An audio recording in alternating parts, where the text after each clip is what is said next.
जय श्री राधे कृष्णा। आप सबका दिन शुभ और मंगलमय हो, इसी कामना के साथ आज हम कार्तिक मातम अध्याय 27 श्रवण करेंगे। बोलो विष्णु भगवान की जय। गणों ने कहा, विष्णुदास एक दिन भोजन तैयार करके भक्ति में तल्लीन था कि कोई उनका भोजन चुरा कर ले गया, लेकिन सायंकाल की आराधना हो सके और व्रत भंग ना हो, इसलिए उसने उस दिन दोबारा भोजन तैयार नहीं किया। श्री नारद जी ने कहा, हे राजन, इस तरह लगातार 7 दिन तक कोई दूसरा भोजन चुराता रहा। तब तक वह हैरान होकर सोचने लगा कि यह तो बड़ी विचित्र घटना है कि ना जाने कौन हर रोज मेरे भोजन को चुरा कर ले जाता है। फिर भी इस देवस्थान को छोड़ना नहीं चाहिए। अगर मैं भोजन बनाकर खा लेता हूँ तो देर हो जाएगी और पूजा छूट जाएगी, अतः मुझे भोजन बनाकर तुरंत खाना नहीं चाहिए। बिना भगवान को भोग लगाए वैष्णवों को भोजन नहीं करना चाहिए। अगर 7 दिन बिन भोजन के बीत गए हैं तो आज का एक दिन और सही। आज मैं भली भांति भोजन की रक्षा करूंगा और देखूंगा कि हर रोज इसे कौन चुरा कर ले जाता है। ऐसा सोच विष्णुदास भोजन के पास ही छिपकर बैठ गया। उसने थोड़ी देर के बाद देखा कि वहां पर एक चंडाल आया, जिसका शरीर अत्यंत दुर्बल था। उसके शरीर पर केवल चमड़ी ही चमड़ी दिखाई देती थी। जब वह चंडाल भोजन चुराकर चल दिया तो विष्णुदास ने उसे पुकारा, हे भाई, ये रूखा भोजन लेकर कहाँ जा रहे हो? क्या करोगे? घी भी लेते जाओ। ऐसे कहकर वह श्रेष्ठ ब्राह्मण आगे को बढ़ा।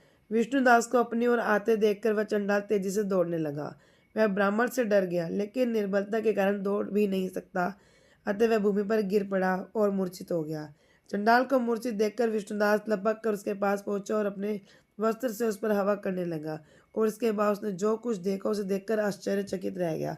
उसने देखा कि उसके सम्मुख शंख चक्र गदा पद पीताम्बरधारी चतुर्भुज रूप अलसी के फूल के समान वाले वृक्ष में कोतुम माला से सुशोभित साक्षात भगवान विष्णु खड़े हैं। भगवान का दर्शन करके सात्विक भाव से युक्त वह श्रेष्ठ ब्राह्मण उनकी स्तुति तथा प्रणाम कुछ भी न कर सका। वहीं पर सब इंद्र आदि देवता भी उपस्थित हो गए। गंधर्व तथा अप्सराएं आकर गीत गान करने लगी तथा नृत्य करने लगी। भगवान विष्णु ने अपना स्वरूप ब्राह्मण को प्रकट कर उसका आलिंगन किया और दिव्य विमान में बैठाकर उसे बैकुंठ ले गए। दिव्य विमान में ब्राह्मण को भगवान विष्णु के साथ जाते हुए चोल राजा ने भी देखा। उसने अपने गुरु आचार्य मुद्गल को कहा कि मैंने जो यज्ञ आदि किए वह सब व्यर्थ हुए। जितनी दान दक्षिणा मैंने ब्राह्मणों को दी थी वह सफल हुई। भगवान विष्णु के दर्शन नहीं हुए।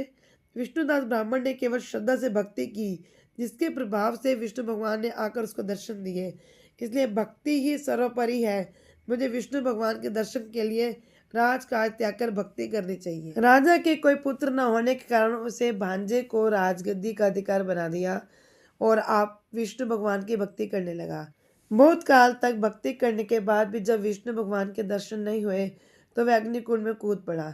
अग्नि में प्रकट होकर विष्णु भगवान ने राजा को गोदी में उठा लिया और कहा कि मैं तेरे त्याग और भक्ति से बहुत प्रसन्न हूँ। उसका आलिंगन करके उसको दिव्य विमान में अपने साथ बिठाकर वैकुंठ लोक में ले गए।